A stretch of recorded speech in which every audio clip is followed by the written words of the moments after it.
back. Yeah, crikey, Rash, this is where it gets quite interesting now. Unfortunate for Steve Aston there. But that's it's a very interesting spell now for England. They have now got to stop the rot, as I mentioned about 10 minutes earlier. Australia looked like it was just about running away from them. And within that spell, from 106, 106 not, to naught, no one out, to 120 for free. It does make a difference, doesn't it? Especially to the psyche of Australia now. They're, like you just said, they're buoyed by it. And look at that, another wicket gone in fairly quick timing.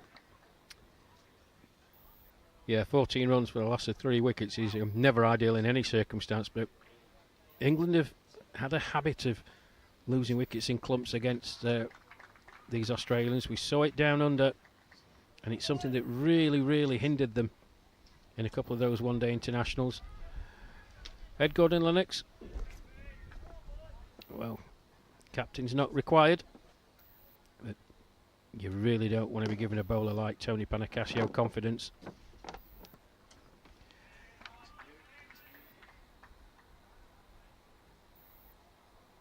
Two wickets for him then. A wicket off his first ball, dismissing Paul Radage.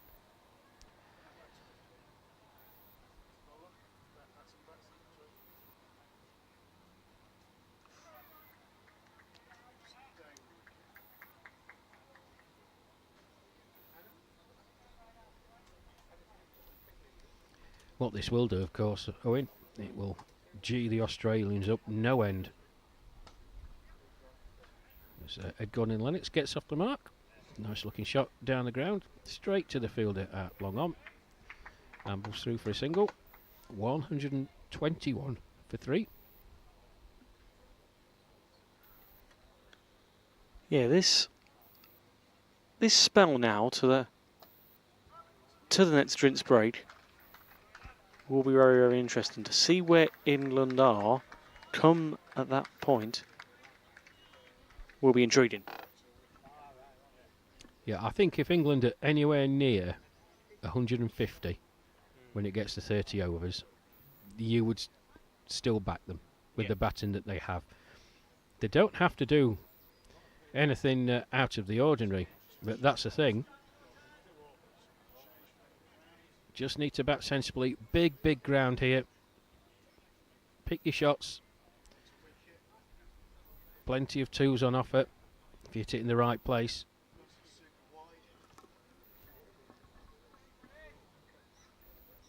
Just sensible batting. That's what's required. You can't be a hero with 22 overs remaining. You can if you're there in the last over. Yeah.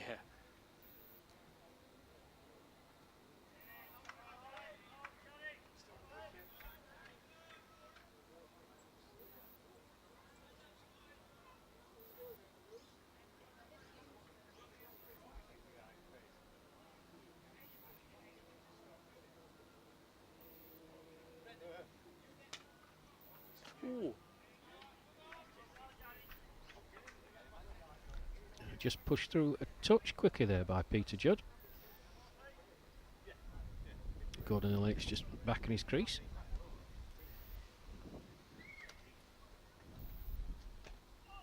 Ooh, he was looking to hit that further round the leg side.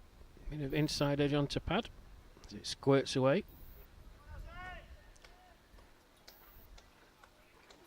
One more to the England skipper then. 122 for 3.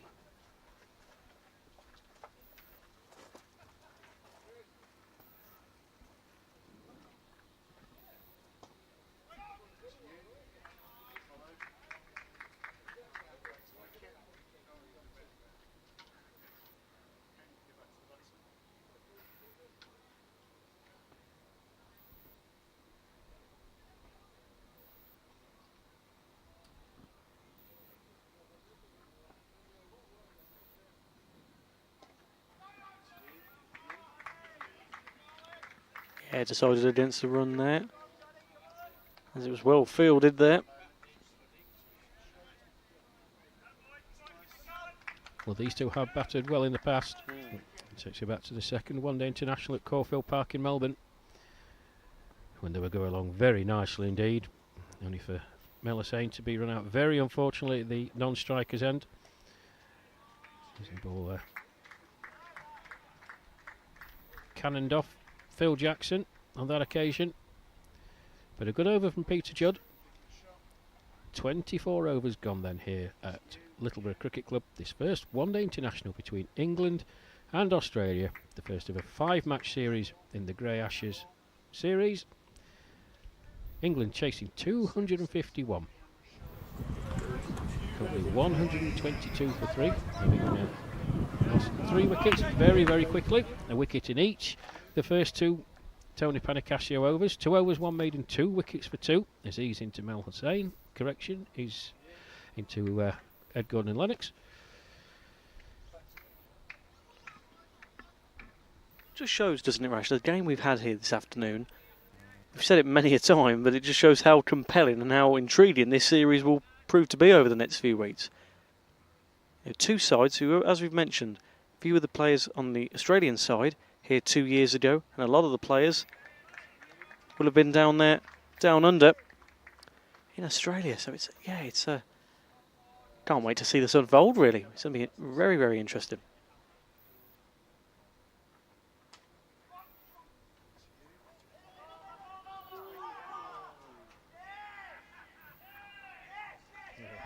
Goodness me, what happened there, Rash? Well, a complete mix-up. Yeah. Wow. Well, it was chopped into the offside. Yes, no. Hussain was down the pitch. He'd got to nearly the striker's end where Ed Gordon Lennox wasn't moving. And the Australians had the simple task of retaining their composure, throw it at the non-striker's end. Hussain nowhere in sight. Very unfortunate. Very unfortunate. So Australia fighting back. 4 wickets gone now for England. Lost 4 wickets for 16 runs in the space of about 5 overs, I think.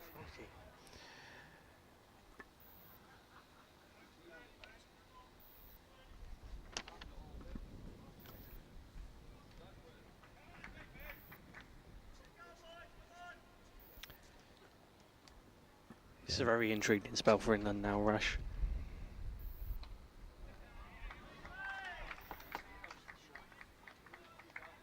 Well, all the momentum that they built up with that century opening stand,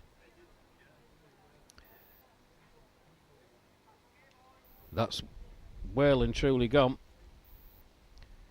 Australia in the ascendancy, and they're going to try and press home their advantage now. Say England just need to be calm, don't need to do anything rash or silly or stupid.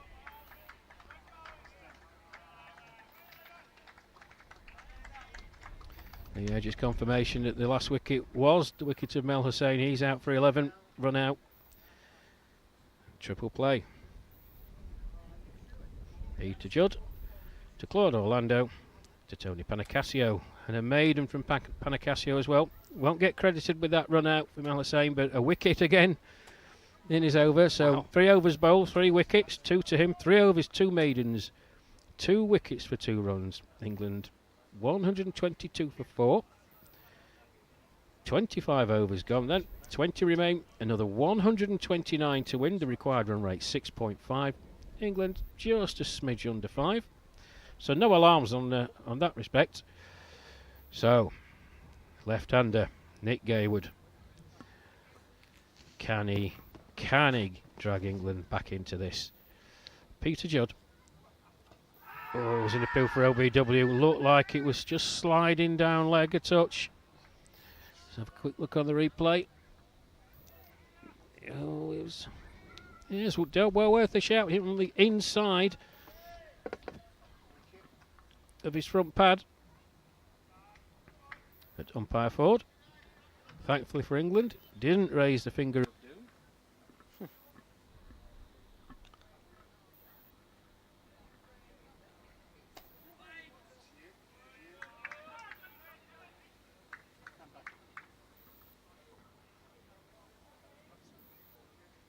Yeah, but isn't it incredible, Rash, how a few overs can really just change the mindset of these Australian players? Looking quite, it was, like you said, it was quite quiet, wasn't it? You know, a few. Oh, it's up in the air, and that's a better shot, isn't it? Gone for 4. That's just flicked by Gaywood nonchalantly as he gets off the mark in fine fashion. We saw it in the Australia innings, though, Owen, because 11 overs to go with Stephen Butler and Graham Pavey out there. They were well set. 3 wickets down. You were looking at the score thinking, well, 250 is a bare minimum. They're looking at 280, possibly even 300. But England pulled them back with the 3 quick wickets. And Australia, well, they've done the same, but just a wicket more. 4 they've taken.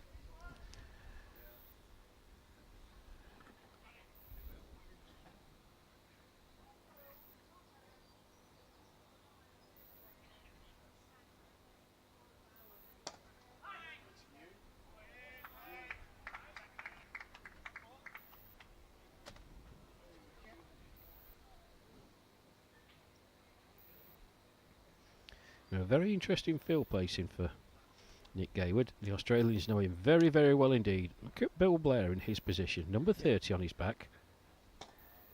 That's a lovely shot. He's not tried to hit that. Just a beautifully timed shot from Nick Gaywood. Second boundary to him, second in this over. I've said it before, it's a real pleasure watching Nick when he's in full flow. Early on in his innings, however, but goodness me if he gets going. You're in for a treat, viewers. Oh, he's hit it straight back to him. Oh, goodness me. Oh, my goodness. Oh, dear, oh, dear, oh, dear. Well, similar to the Monty Douglas dismissal on Friday, he was just looking to turn that into the leg side, Nick Gaywood, having hit 2 very, very nice 4s. He's hit it straight back to the Aussie skipper, Peter Judd, who makes no mistake. Gaywood out for 8. Caught and bowled. Peter Judd. England, 130 for 5.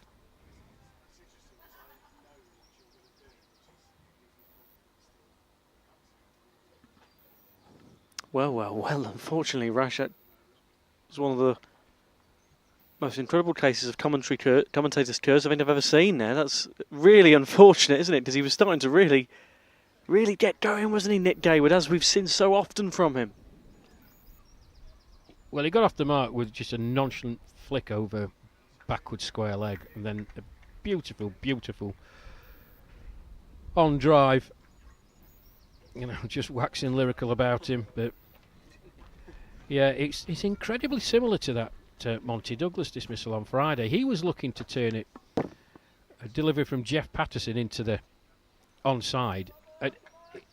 He didn't get a leading edge on that occasion, and very much like Nick Gaywood, normally when you see those things happen, it's a leading edge. But Nick Gaywood got a lot of bat on that. That wasn't off the edge. Yes. What on earth have you done, fellas? There's 1 wicket down when I left. It's his fault. Last time I leave in the commentary desk, that. It's his fault. It's Owen's fault. 4 wickets gone since I left. What's been happening? As Owen Mason departs the commentary area, as the locals are out with the pitchforks and setting up the fire, about to put him on the stake. Quite rightly too, Owen. Off you go. I can see what's changed with Panicasio, 2 for 2.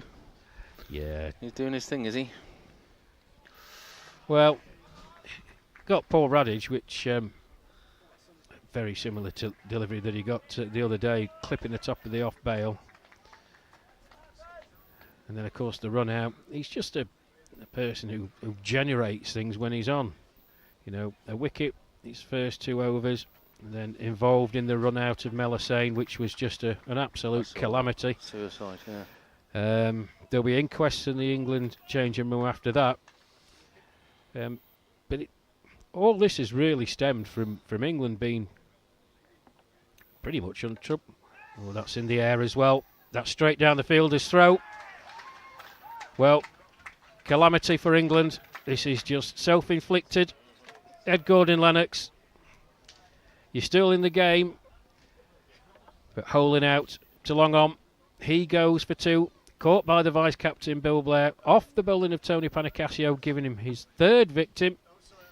And this is just England pressing the self-destruct button, Matt. I'm sorry, you can't address it as any other way whatsoever. 106 without loss, untroubled.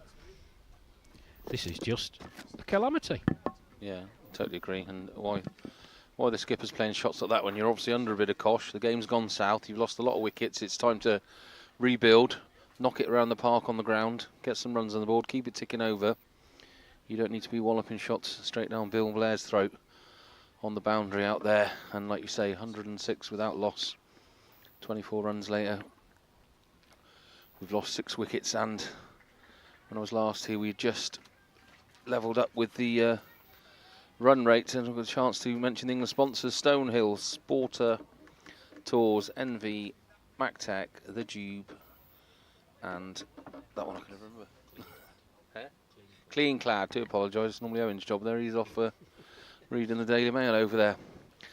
And the Australians are proudly sponsored by Global Travel Management, King Grove Sports, Exotic Cricket Tours, Solomon's Flooring, and National Tiles. Without those people, we obviously would have no cricket, because they provide the funds to make all this happen. And yeah, just crazy cricket, Rash, crazy. They just need to, hopefully, Deacon and Shaw have got enough about them to realise they've got to just take stock here and rebuild. There's a lot of overs left. The game isn't done.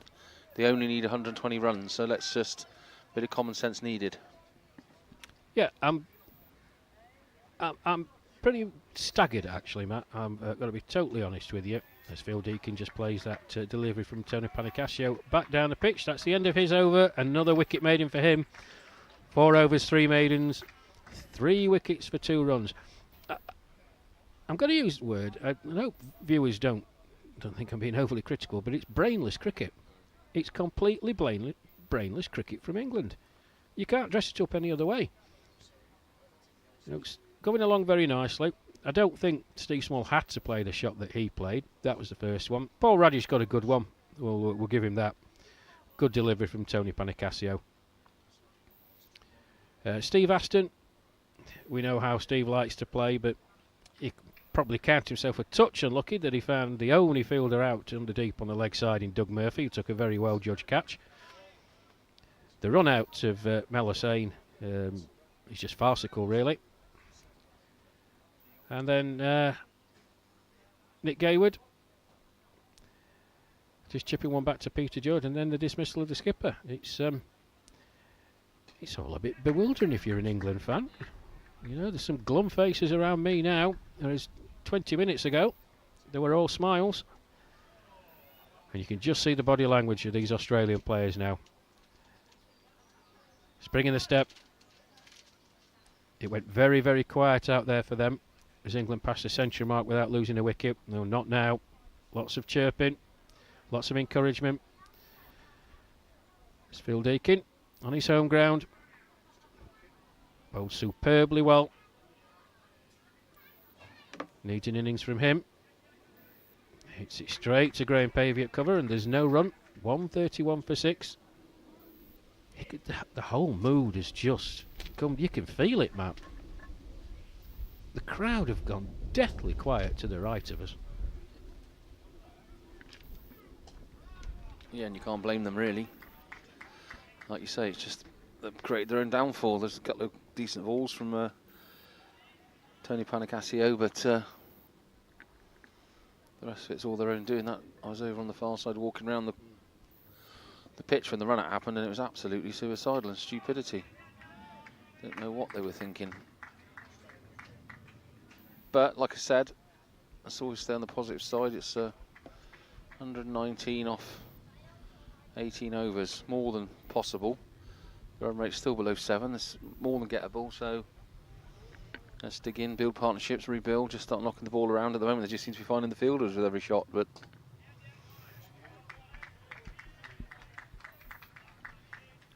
Well, in Phil Deacon and Graham Shaw, England have got two very, very capable batters. They apply themselves. They can certainly get England close, if not home.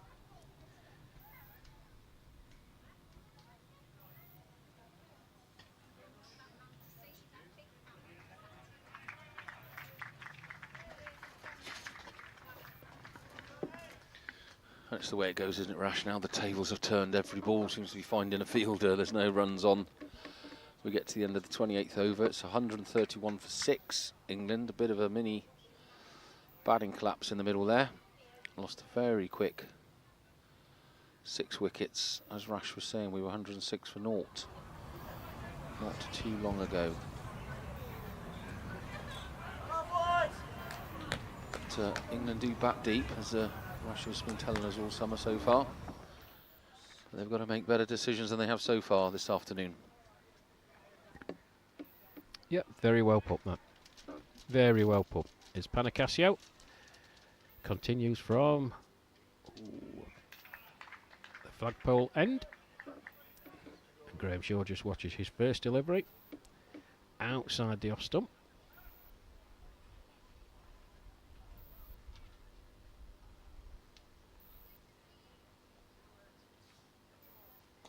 Oh, that's chipped in the air. He's very lucky, Graham Shaw. A man at orthodox mid-on would be gobbling that up all day, every day.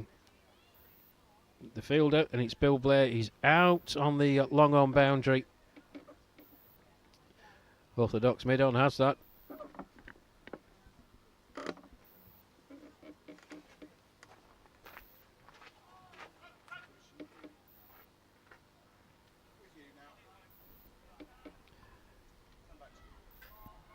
Now, by the way, Tony Panicasio was looking at the end of that delivery. I fancy that got a bit of turn. It's certainly got the edge.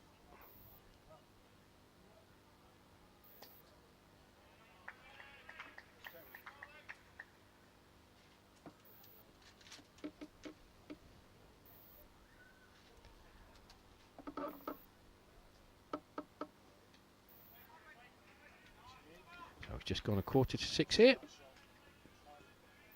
And a lovely evening at Littleborough Cricket Club. Big crowd to my right in the posh seats, and a big crowd to my left on the benches. Oh, yeah, straight to the fielder again. Well hit by Graham Shaw. Got a good bit of fielding. End of Panicasio's over then. 5 overs, 3 maidens. 3 wickets for 4 runs. England 133 for 6, chasing 251 to win this first one-day international.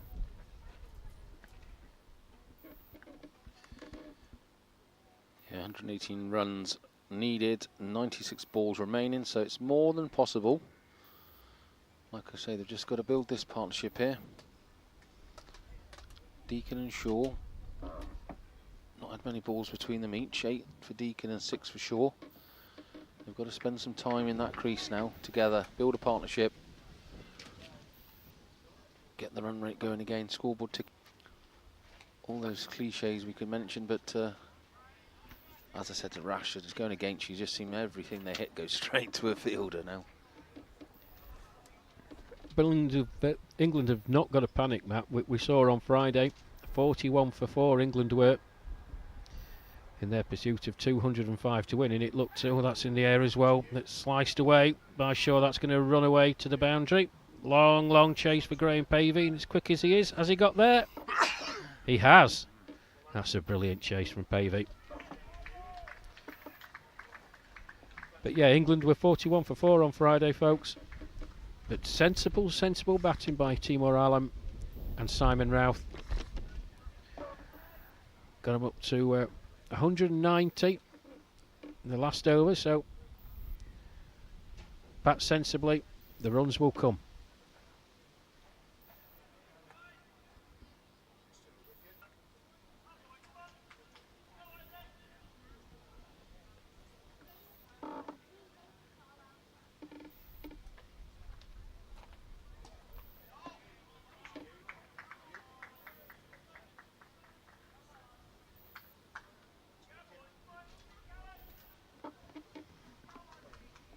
And he'd love to do it here, Phil, wouldn't he? It's a home ground. He could be the hero and putting innings together to save this match, and I'm sure the home crowd would love it as well. He might get a bench if he does that. I bet Noddy's not got a bench. Chris Dearden. Yeah, that'd be some achievement, Matt, if he could. Well, a couple of more deliveries from this Peter Judd over, and then I'm going to have a short break. I don't think I'll venture anywhere near the England dressing room, folks. I think I'll get myself hidden amongst the crowd. That's in the air as well. Overgrain pavey at cover this time. Another long chase for him. He will get there. So 2 more to Phil Deacon.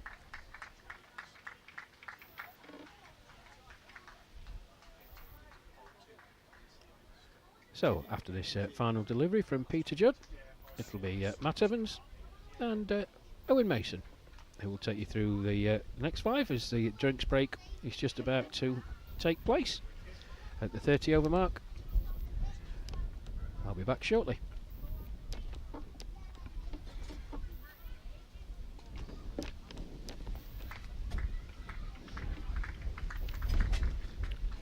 Yes, Peter Judd finishes that over. Decent figures of 2 for 44. He is really leading by example here, the skipper.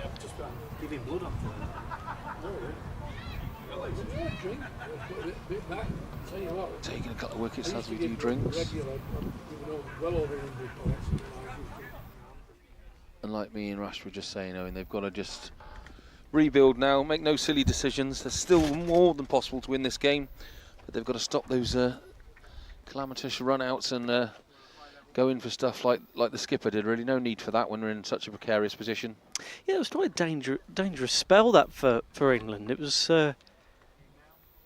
quite unlike anything we've really seen from them when we've covered them in. It just shows, even if you're in a good position against a team like this, they can still come back to bite you. And that's exactly what Australia, and you just mentioned though, didn't really help themselves in a few of those lost wickets. But yeah, 137 for 6 now. Me and Rash, when it looked like it was going so well, at 100, I think it was about 100. Where are we? 120 for 3. Yeah, well, 100, 119 for 2. You look back at that, and then what a spell they've had in terms of, now with 15 overs left. Rash was like, well, if they're anywhere near 150 or over, they've still got a very good chance of winning. They're at 137 at the moment. So it's an interesting last 15 overs now. 114 runs to win off 90 balls remaining. So like you say, still in a very good position to win this match. It's just they really just need to steady the ship after quite an interesting spell. But it's 10 to 6 here at Littleborough Cricket Club. Thank you for joining us. If you've been here for the whole stream, thank you very much for watching. It's always good to get involved with games like this, and we love just covering games like this because look how exciting it's turned out to be now, Matt. This final 15 overs is going to be a very, very interesting time of it, and we will get an interview with somebody from the winning side. Of course, at this point, Matt, we don't know who it's going to be. It's very much in the balance, so we will get an interview with preferably the winning captain or anyone who's had a very good day of it, dependent on the final result, of course.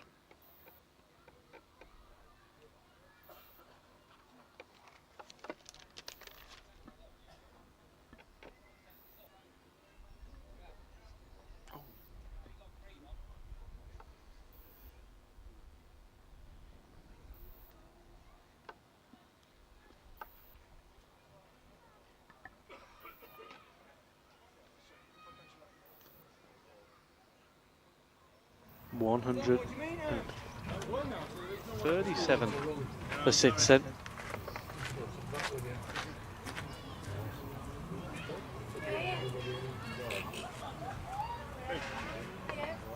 Into a beautiful evening here at Littleborough Cricket Club. Great crowd forming to watch final 15 overs of what will be a very, very interesting match, Matt. What do you reckon's going to happen now? Yeah, an amazing last third left of the game. Sorry, we just let the internet stream drop off on our chat. We're trying to get it back again. So do let us know if you're still listening in.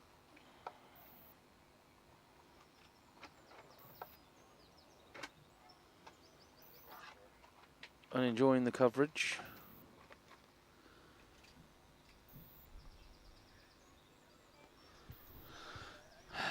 Let us know. There we go. Yeah. Commentator's curse discussing previous run out in Melbourne. Yeah, we had a proper commentator's curse moment. Rash, lauding the praises of Nick Gaywood. Net's ball, he's out, and it was not the best of hits from Nick Gaywood, right into the fielder in front of his right next to the bowler. Says you were discussing previous run outs in Melbourne here, and then we had a run out. So, yeah, nothing to do with me, Stephen. I was on break, so they've had an absolute shock in 5 overs when I was away. We had lost 1 wicket when I went from a break and came back. We'd lost 6. So, yeah, they've had a bit of a collapse, but we're looking at Shaw and Deacon to recover this now. And like we say, Deacon, the homeboy, he'd love to put a match-winning knock together here in front of his home fans. Thanks very much.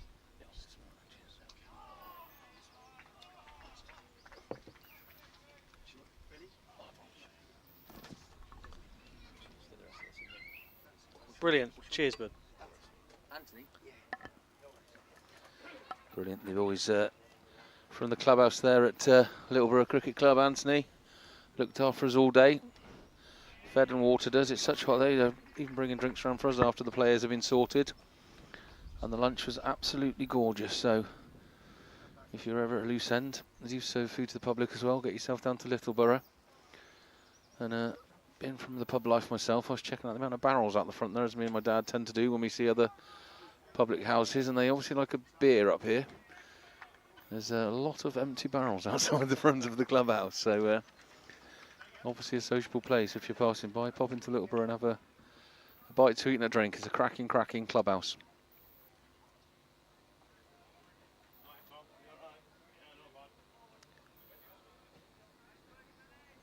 $139 per 6 cent.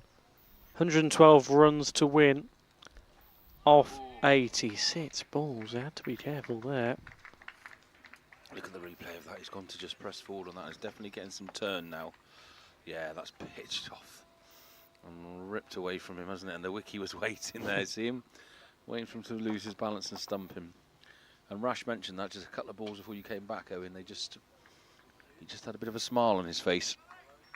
Tony Panicasio, because I think we just spotted he got a bit of turn off a delivery, and he's certainly done his business. He's 3 for 6, so he's taken 3 wickets for just 6 runs off 6 overs. That's 1 run and over, and 1 wicket per 2 overs. So that was absolutely unbelievable figures from Tony Panicasio. I'm almost looking at those, thinking they're wrong.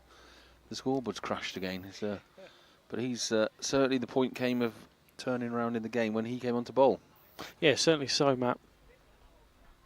Fantastic run from him. Or I left commentary, one of the two. Yeah, it fell apart, didn't it? Yeah, 3 minutes to 6 cent. Turned into a lovely evening. Here just outside Rochdale.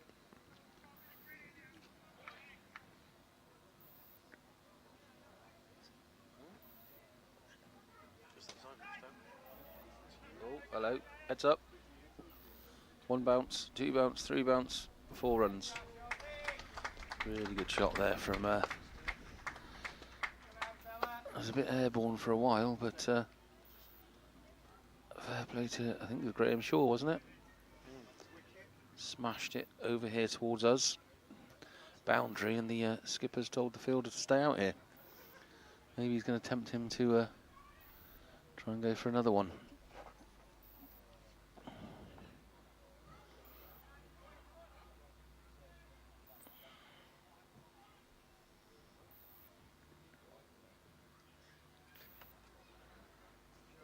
The barman walks towards us with a massive tray of beers, and oh, he's just going to duck behind us, not drop one off at the table. What a shame. Getting ourselves all excited there, weren't we? And just left that outside the off stump. Shaw wasn't getting involved in that, and that's a bit more sensible batting we want to see. 107 runs needed, 83 balls. Again, 4 wickets in hand, so it's more than possible. Oh, there we go. Just delete it. Oh.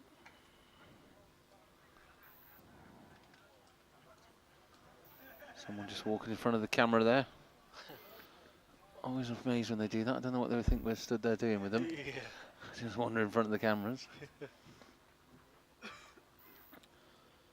So Peter Judd comes in. He's in his last over. Throws one down again. Shaw drives it, but straight to the fielder. And that just seems to be happening more and more when you need to fight back and get the rub of the green. As is the luck of a sportsman, it just always finding a fielder now, Owen. They're not finding the gaps when they need the runs.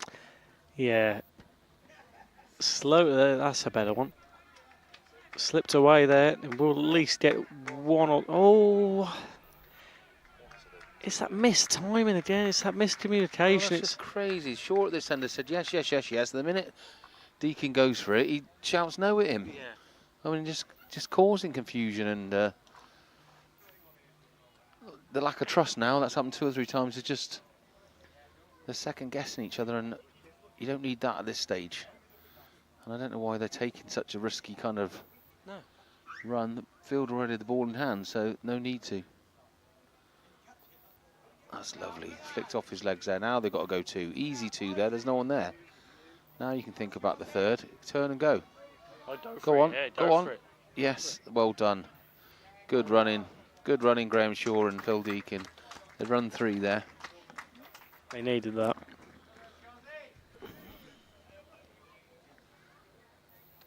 I'm not sure they need it in this heat. They're not the slightest players in the England team. They're both feeling it there, I think. But a good over there. They've put 8 on the board. So it's fine margins. We keep talking about it, but if it's a side like Australia, those are the sort of 1 or 2 runs extra that you almost need to get. In terms of, you know, what are we? 103 to win then of 78 balls. It really is quite finely poised. Now for these final 13 overs. It's got stuck because it still says 103 and it's 78 balls. I thought so. Should be 100. Oh no, it is 103. Is it? I thought it had gone down since then. Yeah. 103 needed, 78 balls, so they can't afford too many dot balls before it gets out of control and unattainable. Yeah, they'll be chasing it like the Lions, won't they? Yeah, exactly. So they've got to keep nerdling it around. There's enough gaps. It's a really big cricket field, this. You've got to have some clever batting now of just finding the gaps. Make the bowlers work really hard for it, but you'd have to say at the moment, if we had the old Sky Sports win ratio jobby up, it would be winometer. It would be swinging to Australia's way, I'm afraid. Yeah. Just starting to get on top of that run rate as we speak. Shaw's on 10 off 17 balls. Deacon's on 8 off 17 balls. They have steadied the chip, which is what we needed. And again, a lovely shot just going straight to the fielder. Got to start finding these gaps in the field. 3 dot balls from Tony Panicasio. He was the over 60s World Cricketer of the Year, so a bit of class brought on at a time when it was needed. And there's a ball of dust comes up there as Deacon shuffles around in his crease and just fends that one away from his legs. Panicasio gets to the top of his mark. 4 dot balls looking for a maiden. Can Deacon stop that? He's going to have a swing of the bat here. Oh, and such a quick stumping, isn't it? Behind the wickets there by Claude Orlando. I mean, Deacon was well in his crease, so not sure why he did it. Just create work for himself. But just to remind him he's there, I suppose. There's always a danger. One more ball. Oh no, they've given a wide for that last one. I'd say he's on for a maiden, but he must have thrown that down the leg side.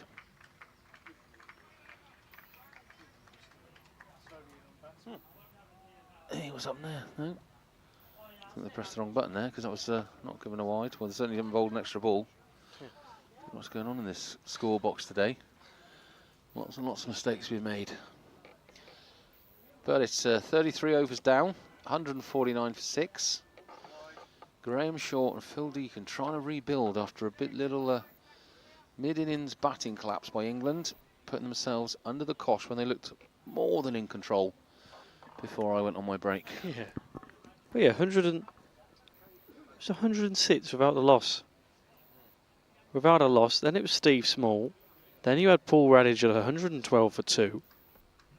Steve Aston, 120 for 3. Mel Hussain at 122 for 4. Nick Gaywood, 130 for 5. And then Ed Gordon Lennox, the captain, that was a big blow, at 130 for 6. So, it's an interesting final 12 overs now. It's getting to the point, if they haven't reached 200 by a certain point, Matt, that's when it gets to panic stations a little bit. Yeah, obviously you start getting to 10 runs and over needed, and you're really giving yourself an uphill struggle. And the way these Aussie fielders are now... Oh, that's out. Oh, it's very close. That hit his back leg as well. Let's look at that replay. I don't know why he's not given that, because that's... Ooh, that must be down leg then, because... Sorry, that must have been missing. Pitching outside, because that was... I mean, we're not in line here, so we can't really say. I'm sure the umpire knows better than us, but that was... oh, that's a great shot. But again, look at this. Straight to the fielder. Cracking shot there, and gets 1 run for it. Yeah. We've had a change of bowling here now as Smith's back on. Darren Smith swapped ends. He was on the other end earlier.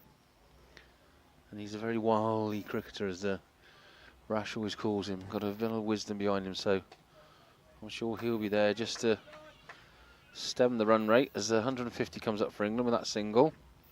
So that's 1 milestone achieved. We're getting towards 10 overs left.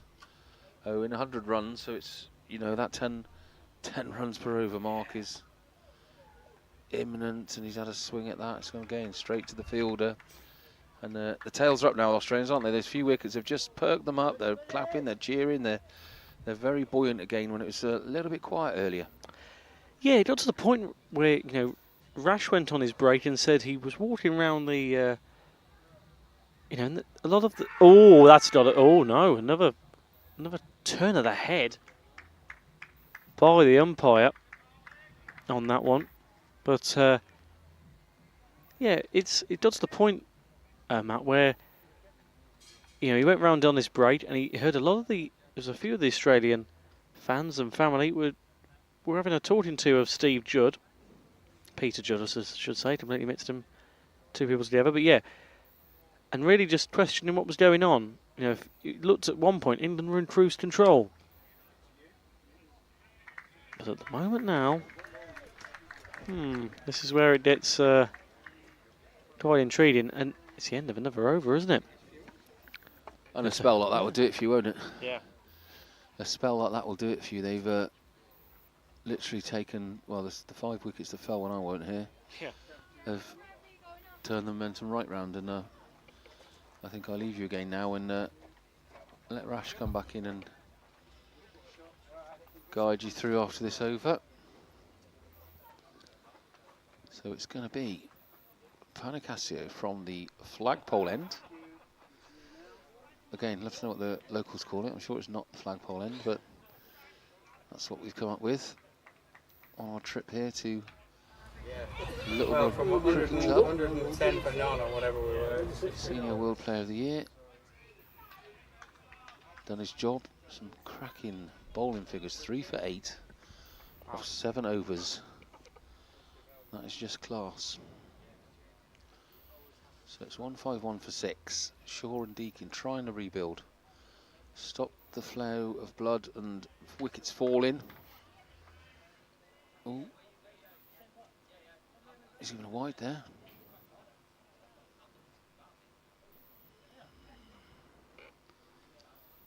Given a wide. So he's going to have to bowl that one again. That's very unlike this bowler, Tony. TP as his mates call him. Again, Just cuffs that away, does Deacon, but straight to a fielder. And they're just not finding the gaps as regularly as they need to. We've got a wide in there, so it's this is only the second delivery technically of the over. That's full toss, he's got to make use of that. Again, straight to the fielder, thinks about running, sent back by the batter at the other end. And again, start the match, that's 4 all day long, isn't it? It gets past him, goes under his body, and we get 4 runs. Because the game's turned on its head, it goes straight to the fielder this time. Yeah, Matt, really interesting. You know, this game has swung completely on its head.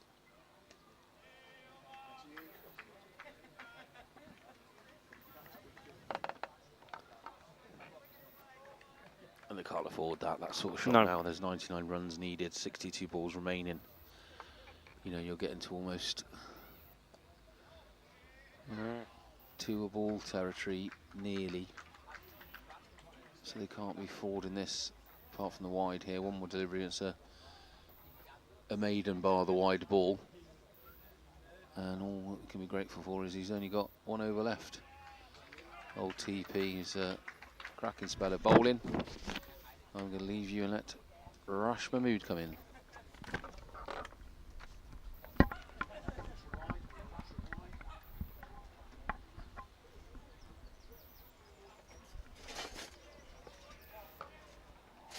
Thank you, Matt.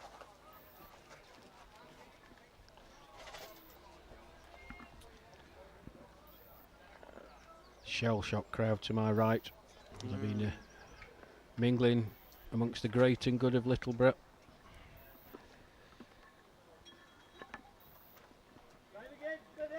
But England have not got to lose heart. 99 then, off the final 10-0 in. Can still achieve that big ground here. As Darren Smith has changed ends, placing Peter Judd. That's in the air. That should be going for 6, and it is. Good start. Good shot by Graham Shaw. They needed that, Rash, didn't they? Yeah, I mean, 35, 40 minutes ago, when we were sat together, and when the run weight and the required, when it was on parity, pushing the singles around on this big pitch, it was plain sailing. Yeah. As Smith comes in again. Shaw just plays it down the ground. Tony Becks trots round from his position at long on to do the fielding. 1 more to the total then, 159 for 6. Yeah, it was plain sailing for England, but a calamitous 10-15 minutes really. Yes, it completely swung the game in Australia's favour, but 7 off the over so far. These two can certainly get England there, very close to it. But it still just requires sensible cricket. Now Graham Shaw did the hard work, getting a 6 off the first ball. Phil Deacon with the remaining 2, just got to try and find a single.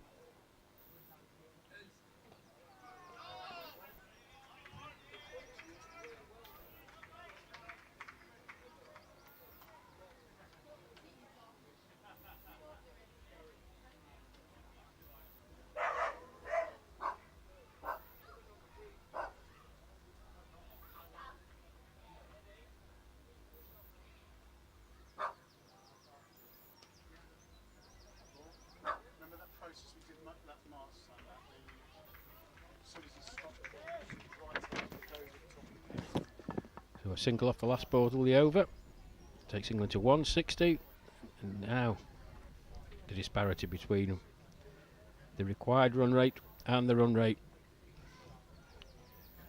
The required rate 10.1 runs and over, the run rate currently 4.4. So a couple of lusty blows like the first one that Graham Shaw produced in that over Owen will serve England well.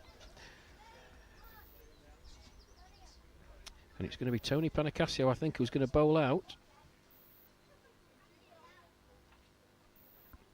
from the flagpole end. Just a wonderful spell of bowling for him. Get these figures, folks. 8 overs, 3 maidens, 3 wickets for 9 runs. Also involved in a triple-handed run-out of Mel Hussain.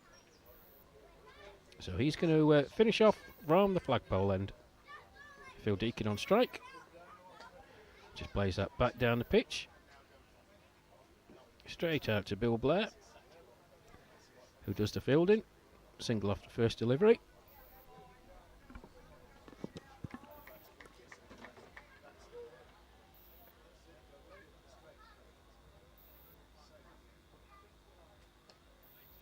Yeah, stunning spell from Tony Panicasio. And certainly would take the biscuit. He was to gain a 4th wicket here.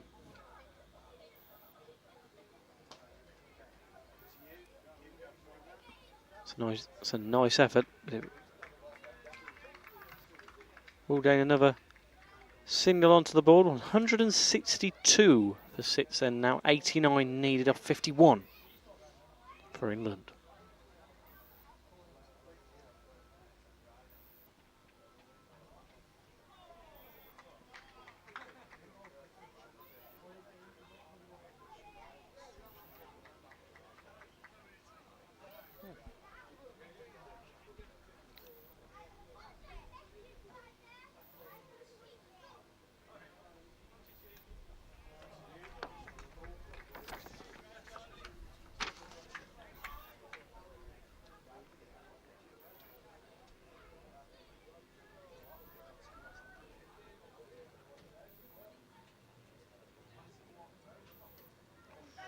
Oh, it's up in the air, but it does bounce before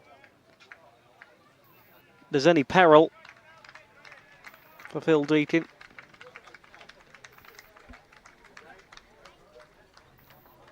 Well, end of Panicasio's over. 9 overs straight through from that flagpole. And 9 overs 3 made us 3 wickets for 11. Dragged his team back into it. 162 for 6 then. 89 to win. Just the 8 overs remaining now. 11 an over required, and at some point England are going to have to try and take some chances. Graham Shaw 19 off 24. That's not too shabby at all. And Phil Deacon, well, 11 off 38 deliveries. He really needs to up his strike rate to get England anywhere near. It's Darren Smith. He's going to continue from the scoreboard end then.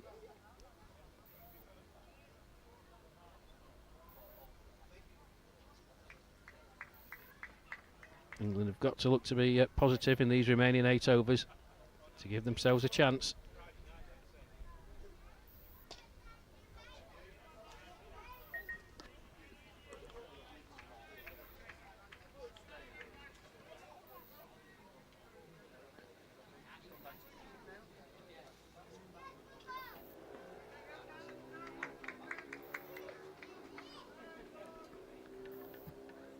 Few comments, one from Victoria Fish. Come on, Shawsey, do what you do best. I think that was after that sits.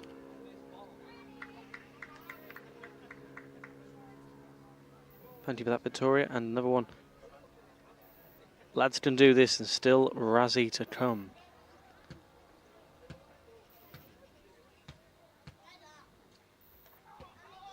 Well, that's not going to do it.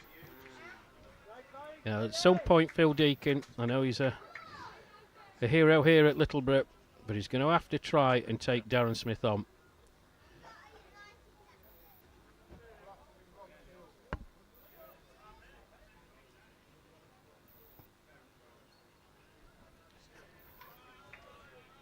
And misses a full toss.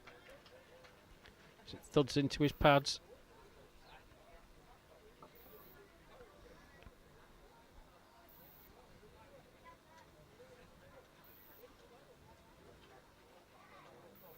So they're men out deep for Australia.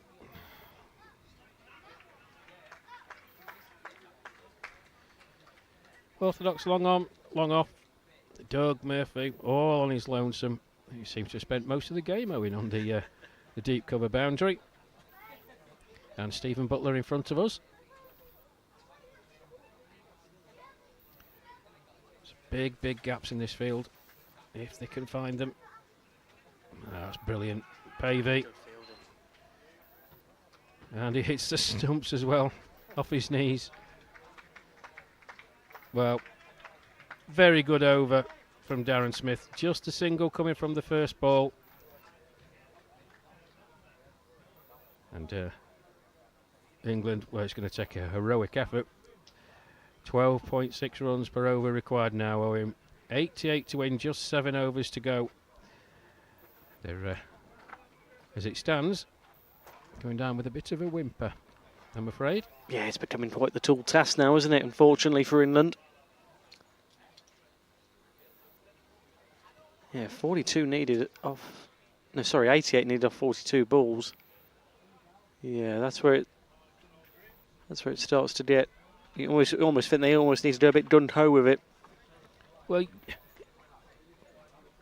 this is going to sound really daft in the context of it, but you've got nothing to lose and absolutely everything to gain. You know, you're not going to get there by blocking deliveries. It's just not going to happen. You're going to have to take a chance at some point. And if England don't, and they carry on playing the way they're going, to lose by, well, I don't know, let's say 40 odd runs, or maybe even 50 odd runs, you'd look back on it and think, we could have had a go. Maybe with the introduction of Peter O'Reilly, replacing Tony Panicasio from the flagpole end.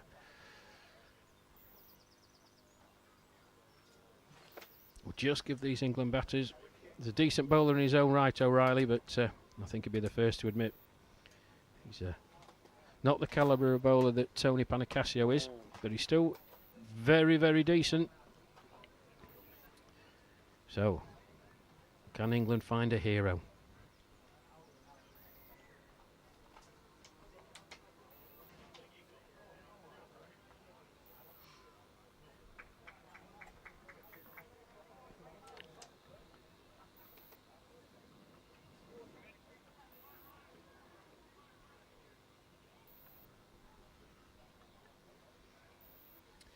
Well, Graham Shaw, the hero on this ground, almost a year ago against Pakistan.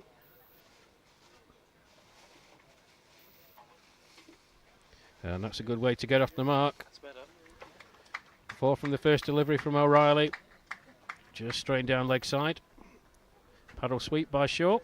4 off the first delivery. 167 for 6. 84 to win then.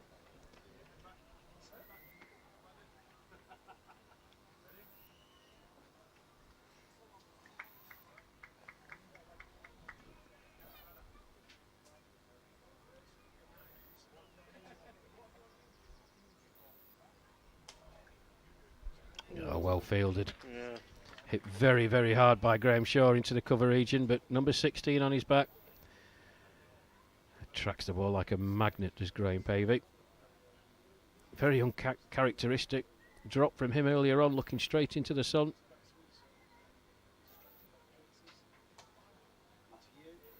Now that's nicely timed. It's a long chase. It's Darren Smith.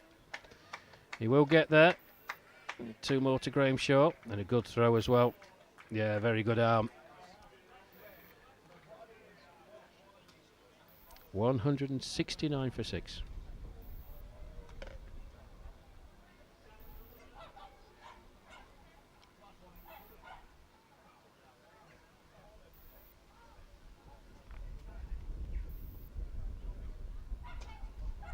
Yeah, that's a glorious shot.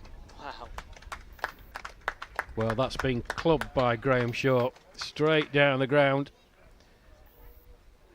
Darren Smith at mid-off looked interested for about a millisecond as it whizzed past him. So 10 off the over so far. 2 deliveries to come as Darren Smith comes back into the circle at mid-off. Peter O'Reilly. In he comes. Oh, Shaw's gone for it again. That's straight out. Oh, he hasn't seen it. Pavey, yes, he has. There you go. So, single to Graham Shaw. And Phil Deacon got to score off this delivery. The field coming in. Pavey comes in from his position, the deep extra cover boundary into the circle. Fielder at deep square leg or deep mid wicket that was out there for Graham Shaw comes into the circle, orthodox mid wicket. Deacon down the pitch. Oh, that's made exactly where Graham Pavey's come from. Well done, Phil Deacon. Well, that's not going to please the Aussie skipper. He's literally just moved Graham Pavey from that position. But a good over for England. With that boundary, Phil Deacon moves on to 15. Graham Shaw, his partner, is 31. 73 then. Just the 6 overs to go. But a very, very good over.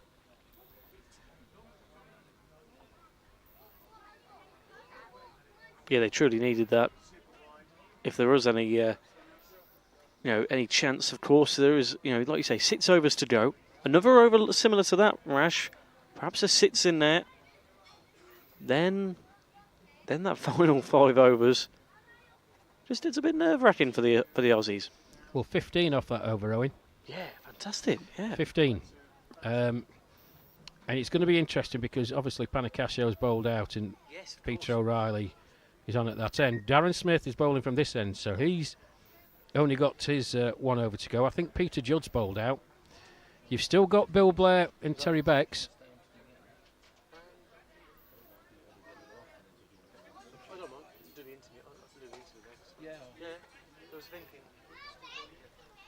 And Graham Shaw just hits that into the onside. Tony Panicasio unable to gather the ball cleanly, but there is cover behind him in Stephen Butler, who tidies up. Single off the first ball, 179 for 6, 72 to win then. Now then, Phil Deacon, what can you muster? Oh. No, no, no, no, no. You can see Graham Shaw just...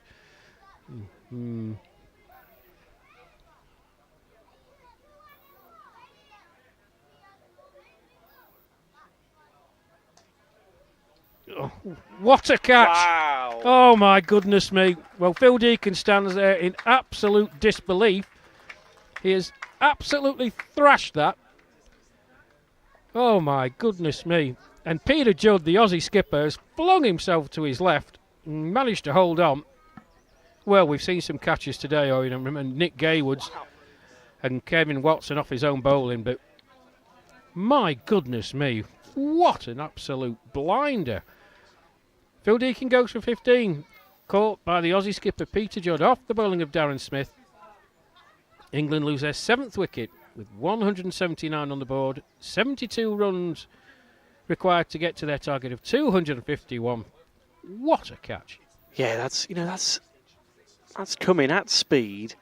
And, that reaction time there, just to be able to just notice where that's coming and still to be able to dive for that. My goodness. Cracking catch out. And that is a crucial wicket, just as Phil Deacon was just looking to put a few on the board. 179 for 7. Wow. Well, I think that's Razi Ahmed making his way out into the middle. And the good thing for England, maybe a bad thing for Australia, I mean, he can hit a big ball. We've seen it. The Australians know what he did in that 4th one-day international, and him and Simon Routh got home in highly improbable circumstances, needing 51 off the final 5 overs. But he's all arms and legs, Razi. Not sure he knows where he's hitting the ball sometimes. But he can be very, very effective. But Australia strike at a crucial time. Wonderful catch by the Aussie skipper.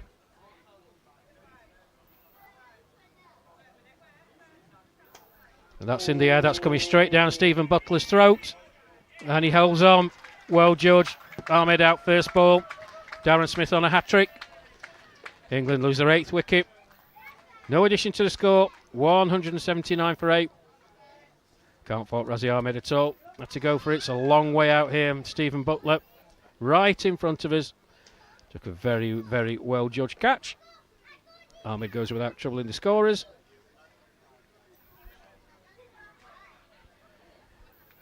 And just Mike Palmer.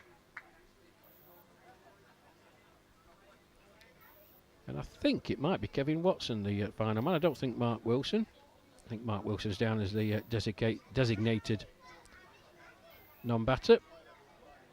So Mike Palmer will be out to face the hat-trick delivery from Darren Smith.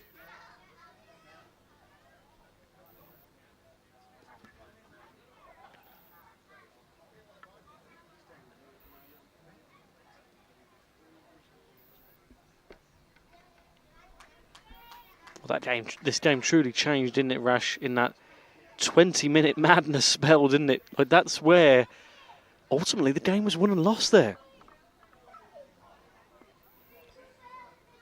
Yes, I'm ever the optimist though. It's still not over, but Certainly. It was 20 minutes of sheer madness. A couple, I think, maybe self-inflicted by the England boys. Not sure Steve Small had to do what he had to do. Paul Radage got a good one from Tony Panicasio, let's be honest. Steve Aston hold out to the only man out in the deep in the onside. And it's a long, long boundary there. That mix-up between Hussain and the skipper, resulting in Mel Hussein's run out. And then the skipper himself, again, holing out in the deep to Bill Blair. And Nick Gaywood chipping one back to Peter Judd. It was just... it was a weird 20-odd minutes. And from England being in such a dominant position, having passed the century mark without losing a wicket, Palmer just squirts off the outside edge. Going to look for two. Paul Matthews doing the chasing. Just keeps it to one. So no hat-trick for Darren Smith. But he's going to finish off with the last ball of his 9-over spell, and it's been a good spell as well. 2 wickets for 35 so far for him.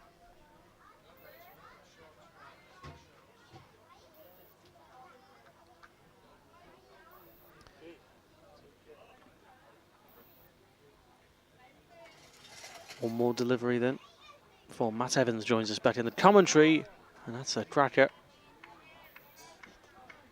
Well, they're just going to take the one and leave Graham Shaw on strike. We're going to see who comes on at that flagpole end. I don't know whether it will be Peter O'Reilly. I fancy it might be a change. Someone like Bill Blair, but then we've got to watch Bill. Just seemed to be struggling with the final over of his initial 5-over spell. Let's have a look. I can't see Peter O'Reilly walking towards the flagpole end.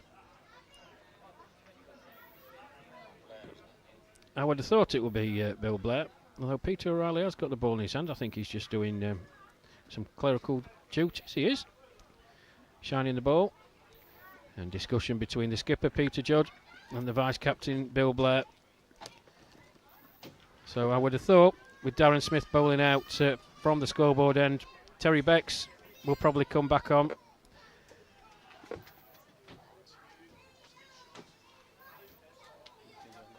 And it is indeed Bill Blair, number 30 on his back. Bowled a good opening spell.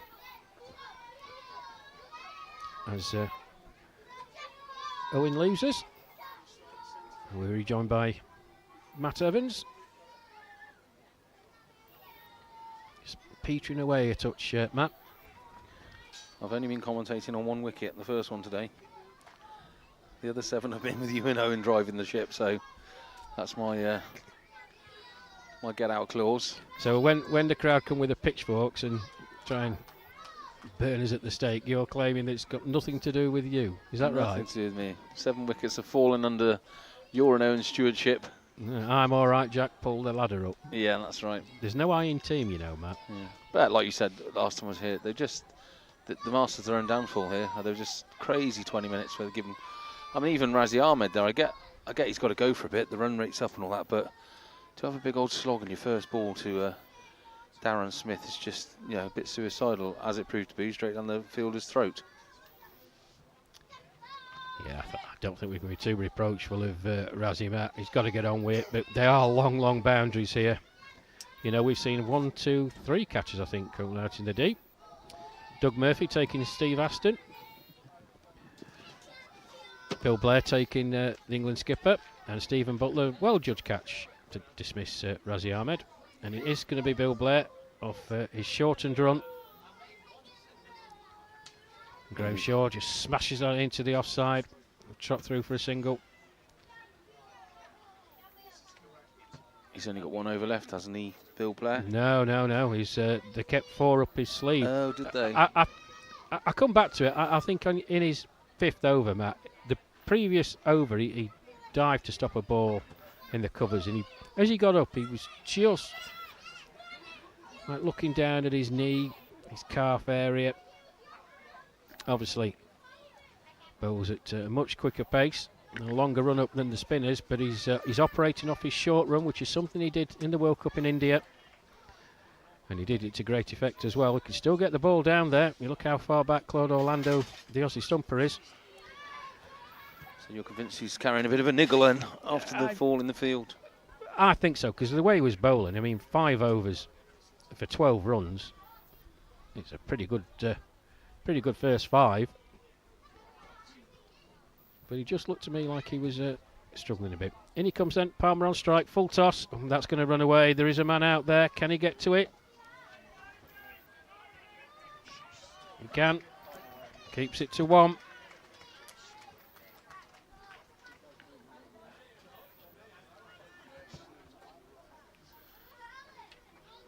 Yeah, Victoria Fish and Chris Jury and Peter Jarvis, thanks for jumping on board on the chat.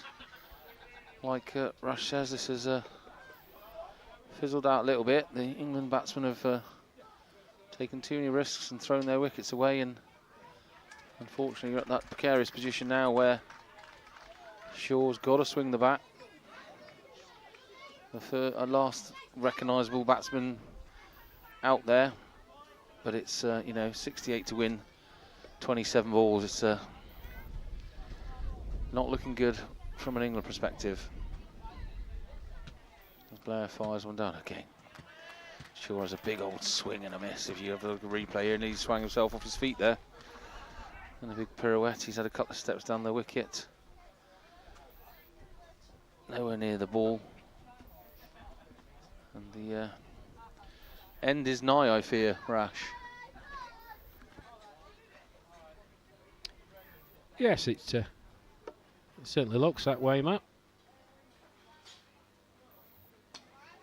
Oh, great effort from Blair. Hit back to him at pace. Got his hand to it. Wasn't able to hold on, but just 1 more to the total. 184 for 8 then England. 67 more runs required.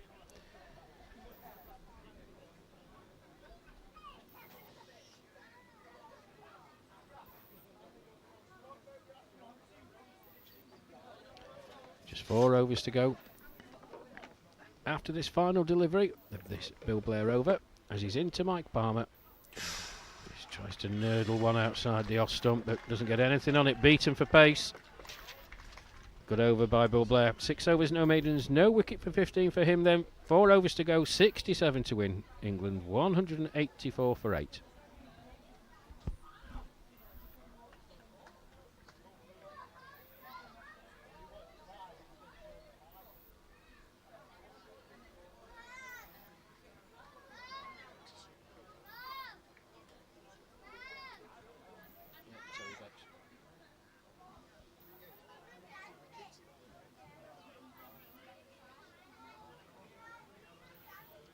Another change to the bowling at the scoreboard end. Looks like Terry Becks is going to come back on. He also bowled 5 earlier, 0 for 25. In the spell where England were dominating. Seems a long time ago when we were 106 for 0. But Becks is going to come on, and he looked like he could get it down there at some pace as well. So not an easy finish for the England batsmen. Becks and Blair duo back on either end. Australia not messing around here and just looking to get the job done. with their leading bowling attack. Got my leg trapped around the wire here. Put in.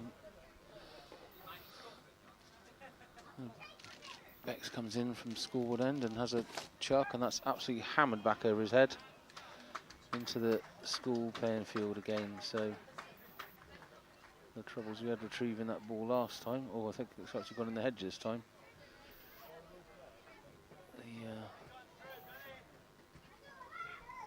Well, a wonderful shot from Graham Shaw, Matt. You can see from your pictures there that Blair's actually looking in the hedge, but they think it's gone through to the other side. Not sure if anyone's over there this time. The gate was locked last time. This is where that enforced drinks break last time, as we tried to get a replacement ball and get the gate open. The groundsman's here behind us again, and he had the key first time, so people running all over the place. Let's try and get this ball back. There's still a couple of cricketers looking in the hedge here. They're not convinced it's gone through. Bill Blair, one of them. Just a word on Graham Shaw, though, Matt. Amongst all the calamitous happenings and him coming out. 41 off 37. It's a fine effort from him.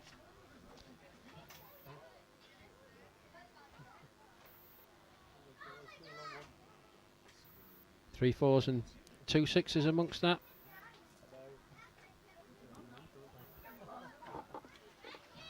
Daftness abounds has a message. How many spectators are there? Thought there used to be a terrace at Littleborough. That's probably one for you, Rash. First time I've been here. Was there a terrace here? There's still a little terrace with benches on. Yeah, there is a couple of terraces. They've got the obviously the new decking coming out of the pavilion where the red umbrellas are. There's a sizable crowd there. I said there's probably about 40 or 50 people there. Then there's the benches to the left of that. Another dozen or so people. Plenty of people outside the Willow Room. Another 25 or so there. All the way to my left, the benches are taken up. How many would you say there, Matt? Yeah. And on the far side, if we look, just to the right of the scoreboard on the far side, 1, 2, 3, 4, 5, 6, 7, 8, 9. Well, another about a dozen people there. So a very healthy crowd indeed, and more coming in all the time. Sorry, Rash was talking.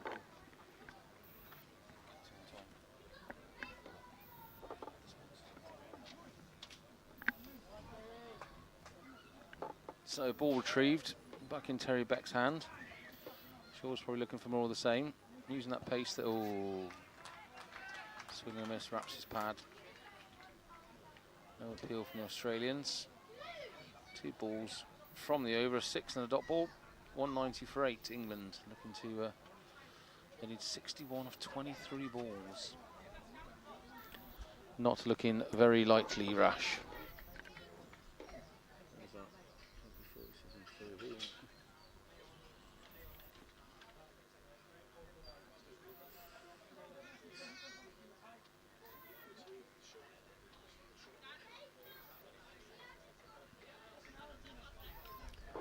Well, Terry Beck's just aborted his run-up as he got into his delivery stride, just looking down at the ground.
Well, there's going to be runs there. I see it flicked off Michael Palmer's pad. Run 2. And just the 2. We'll wait for the single, but I think it came off the pads. No. Umpire forward.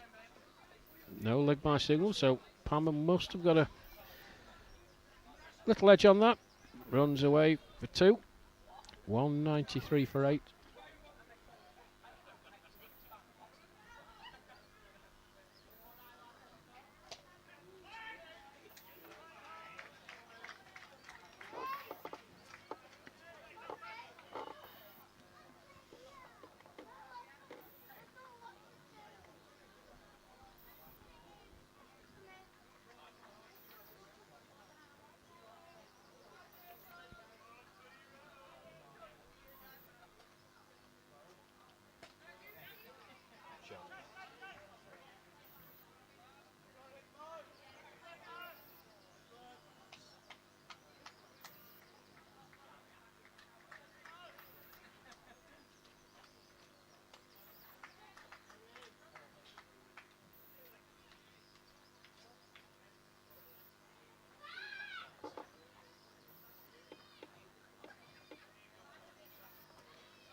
So Bill Blair's going to come around the wicket to the left-handed Michael Palmer.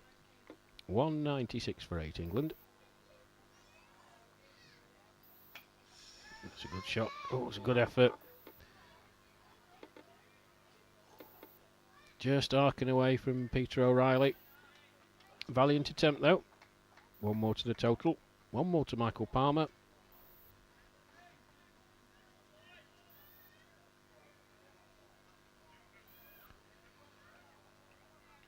It's the Australian skipper. He trots across. It's to backward point. Number 2 on his back. Graham Shaw, that's aerial, but he's going to be completely safe. Graham Pavey doing the chasing. Well,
slower delivery from Bill Blair to finish the over, and a good one from him.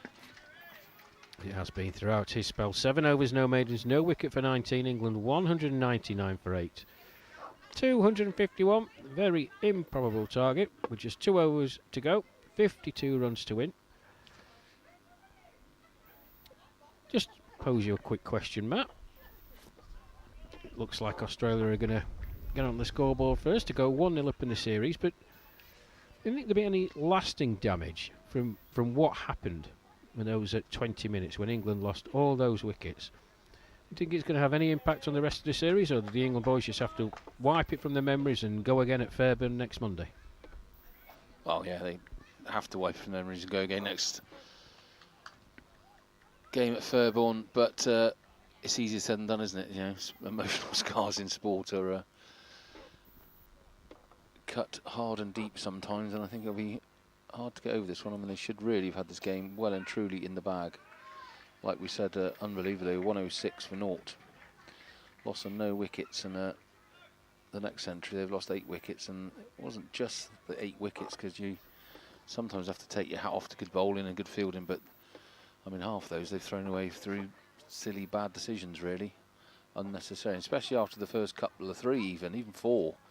Plenty of time left in the game, plenty of overs. They didn't need to take that stupid run out and slash at the ball like they did. You know, if a couple of wickets earlier, a couple of batsmen had done what Shaw and Deacon did and just steadied it sensibly, we'd probably still be in the game now. But the phrase you used is, I think they've only got themselves to blame today, I'm afraid. Yeah, cricket can be a very, very cruel game at times. Full of ups and downs. England were firmly on the up in their innings. And that's India, played out into the offside. And still, even at this stage, you have 4 Australian fielders converging on the ball. It's just a mentality issue, and well, mentality. Something like the Australians, doesn't it? The game's done, they've won, 2 overs to go, and there's 4 of them sprinting their little legs off to get to that first. Very competitive outfit. England at least bring up their 200. 200 for 8.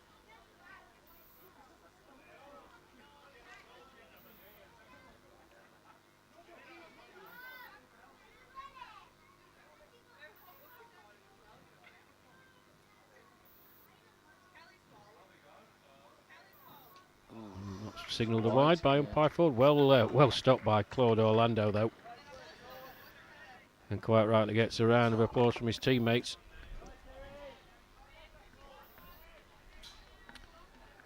So Graham Shaw on 44. A personal milestone for him. Can he reach 50?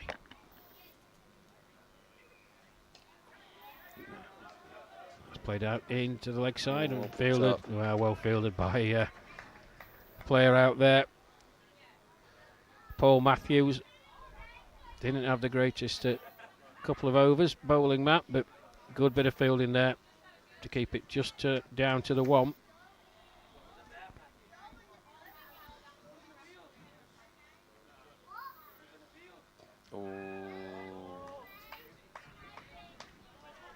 Half-hearted appeal there from Terry Becks as he bowls out the penultimate over. Getting attacked by a wasp here. And it's been a good performance for us as well. Let's not just linger on the negatives that England have produced. As Michael Palmer just drives that out to covers, and again, game 1, 2 overs to go, and the Australians are sprinting around and throwing that in hard and not giving anything away. Yeah, rather than constantly focusing on the negatives that England have produced, you've got to take your hats off to a good performance. I think the line for me, the wicket before the run out was Darren Smith shouting, find a way, when they took a wicket, and it's exactly what they did. When they looked like they were struggling, they just found a way to make a breakthrough and then worked away at that. And again, just sums up their ultra competitive spirit and mentality to win. It's the mantra though, Matt, and those who caught our broadcast on Friday from Cheadle Lagoon and the excellent interview that our colleague Owen Mason had with Peter Judd, the Aussie skipper, at the end of that match, that's exactly the phrase he used. We found a way. And they kept plugging on. They were under the cosh. Make no mistake about that. The England opening pair, Steve Small and Paul Radage, batted very, very well. Century opening stand for them.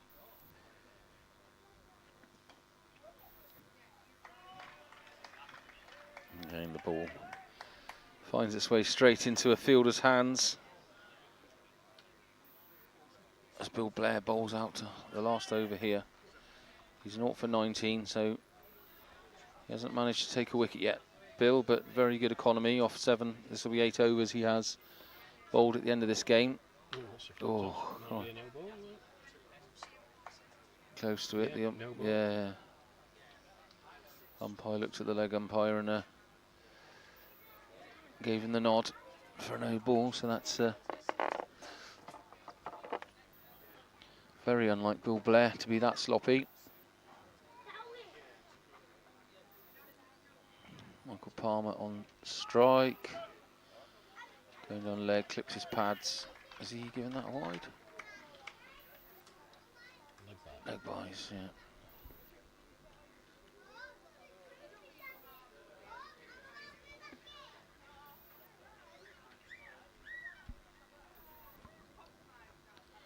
So, like you discussed earlier, Rash, it's, you know, going down 1-0 in a 5-game series is not as serious as a 3-game. You know, you go 1-0 behind in a 3-game series, you've got to win every game they're in, so it's not a disaster. They've got to regroup as Blair just gets that wicket I was talking about. You see on the replay there, Shaw having a big old swing, just comes down on it too late, and off stump is rattled.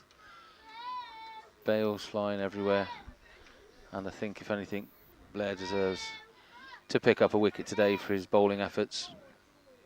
Been a good effort from Graham Shaw, Matt. 45, run a ball. 3 4s and 2 6s.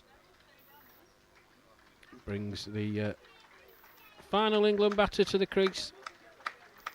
Kev Watson.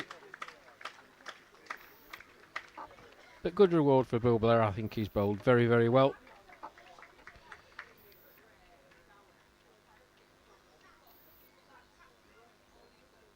And at the conclusion of this match, folks, don't go away. We've dispatched our young carrier pigeon. I think he's going to have a word with Tony Panicasio at the end of this match. And a great performance from him. 3 wickets and a hand in the run out as well. A good return for Tony Panicasio. So Kevin Watson taking guard.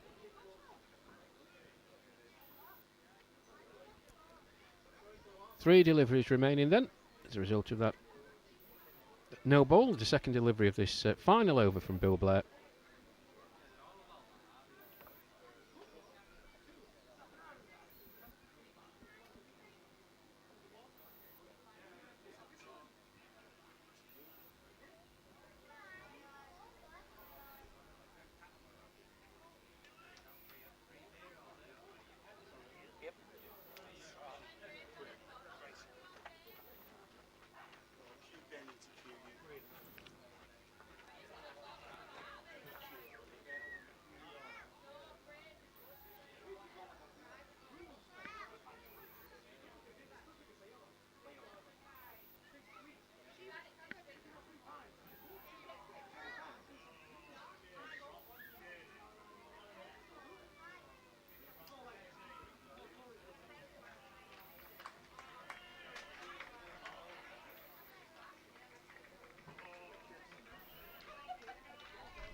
So the final delivery of this first one-day international between England and Australia.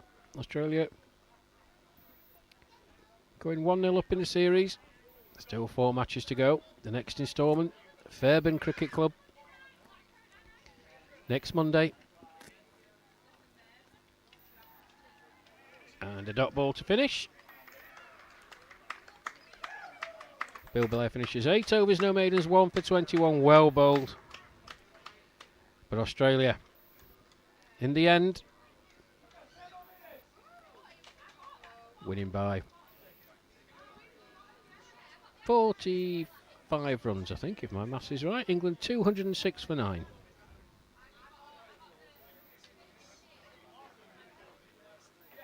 Yes, a very confident performance. I think they did well with the bat. I think the tactic of maybe fielding second for Australia, putting England out there in the hot conditions.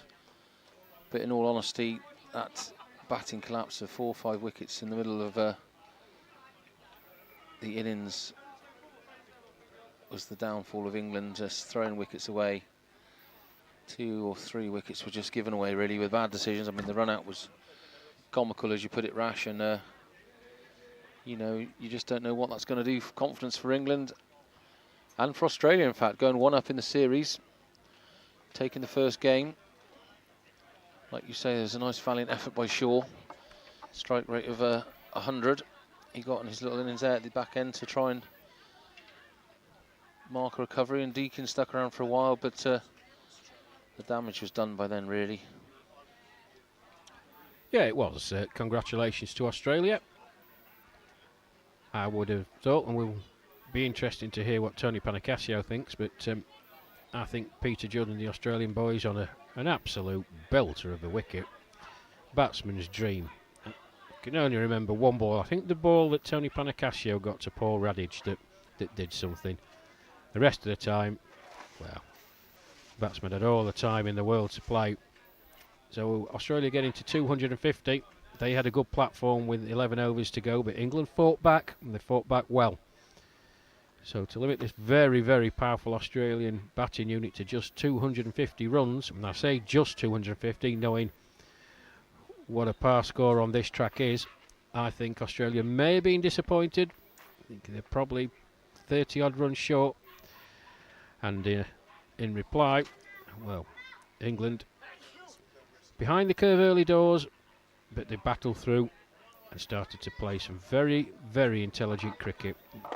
Getting up to 106 without loss, plenty of overs to go. I think most people here thought there was only going to be one winner if things carried on the same way. But then a 20-minute spell where it's difficult to put into words what actually happened out there. Wicket after wicket after wicket. Just knocking the heart out of the England batting order. And despite a valiant effort from Graham Shaw, once those wickets had gone, England, despite their efforts, were never really going to get close. No, and as you're looking at pictures there of the Aussie teams, players celebrating, just rehydrating. It's been a hot, warm day to be out there in the field for both teams. Owen's just waiting up here at the boundary for Tony Panicasio. Not sure if he's forgotten that he was going to come and see Owen for a chat, but we shall stick around to see him. Daftness abounds. Thanks for touching in. You're hosting us at Sparsholt, you say. So, yeah, looking forward to seeing you on the 21st. If it's anything like this, there's a really high standard of decent cricket to be watched. And if you're in any regions of the next 4 games near the local cricket clubs that host them, do come down and watch. It's a fantastic standard of cricket to take in. As you see, that's the back of Owen there, walking towards Tony to try and grab him for an interview. Get yourself down to those cricket clubs. I think we're at Tame and Royal Ascot and Stratford upon Avon, aren't we? Well, forgot the big one, Matt. Oh, this Friday. Friday the 4th of July, folks, 11 o'clock start. My home club of Outerbridge War Memorial Cricket Club in the northern suburbs of Sheffield. Free entry, bar will be open. Get yourselves down. There's the England Lions, who produced a very, very spirited performance on Friday at Cheadlehume Cricket Club, going down by 9 runs eventually to this Australian team. Outerbridge War Memorial Cricket Club, Friday the 4th of July.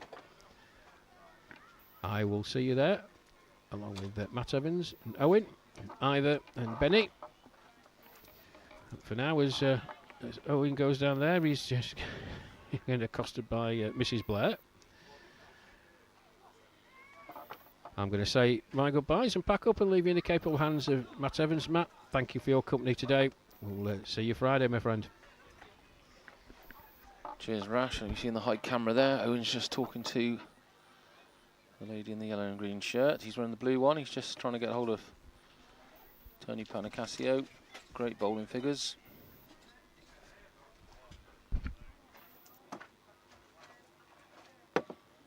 Not sure how long we're going to wait for this to happen. See if he gets a chance now. Just to get a hold of him, but I hope you all enjoyed the live coverage on YouTube of the England over 60s versus Australia over 60s Grey Ashes. The first one-day game has taken place. You can see just to the left of the screen, both teams sat in a circle, having a little debrief.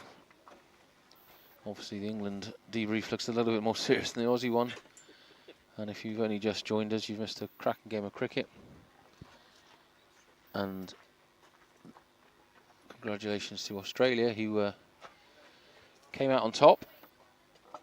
And one of those reasons was a fantastic bowling performance by Tony Panicasio, who was over 60s World Cricket Player of the Year last year. And our intrepid reporter Owen has got hold of him for a chat. He's had some incredible bowling figures there today. I think it was 3 for 8 in the end, was it, Rush? He bowled something incredible like that, and fantastic economy, whatever it was. And a hand in the run out as well. So big game for him.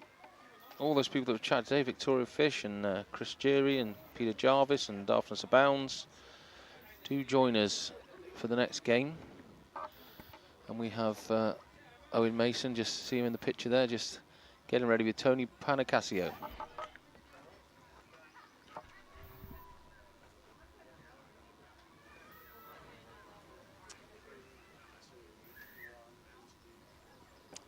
Hello there, everybody. We're here now with the man of the moment, Tony Panicasio, after that big win for Australia. Tony, congratulations. Of course, your side elected to bat first.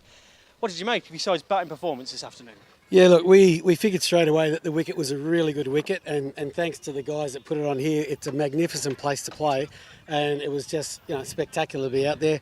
We knew that 240 was probably going to be a pass score, so we were really happy that after the start early, the guys really dug in, and then the guys that came in sort of pushed that rate, and probably in that last 15 was where we had the difference. When you look at both innings, our guys were able to go on with it, so credit to all our batters that were able to push on. I mean, it's a big field and there's lots of twos, and the fitness of our guys probably told in that, because they were able to run so many twos that made a big difference. Yeah, of course, a fantastic bowling performance. Of course, 3 wickets won by yourself. What did you make of that? Yeah, look, we talked tactically about how we do it. Juddy said he was going to hold me back. Some days it works, and today was a day where it worked, and I'll take it when it happens. So, but the fielding was great. You saw the catches, Juddy's catch, Butts out the back here. I mean, we had a few early running up misses, and they put the pressure on. Credit to Radage and Small. I thought they batted brilliantly, but you could also see that having been in the field on what was a really hot day, and Paul, I'm pretty sure, hurt his knee in the field when he did that sort of split. So. That helped us in the end, because obviously as they got tired, they played shots probably they wouldn't have played. After that, we just probably found our lines a little bit better. Yeah, well, look, we'll take it. A long way to go. Of course, that 1-0 lead in the series now. We were just speaking about how good of a start it's been to the UK tour. How pleased have you been with you and your side's performance so far over the last week? Yeah, look, the first 2 games were great because it allowed us to get the cobwebs out. I thought the Lions game was brilliant because they pushed us as far as they could. That game could have gone either way at the end, and that was the perfect lead-in for today's game. And look, we won't hide from the fact that at none for 100, we were looking over our shoulders going, wow, welcome to the UK. Had we lost today, the equation's still the same. You've still got to win 3 games all up, and we know that they will come back twice as hard because they will look at this as a missed opportunity. We've got to dig in and go, well, we've still got to be better, and look forward to the second game at Fairburn. Brilliant. That was Tony Panicasio there after Australia took the lead in the Grey Ashes. Matt, back to you.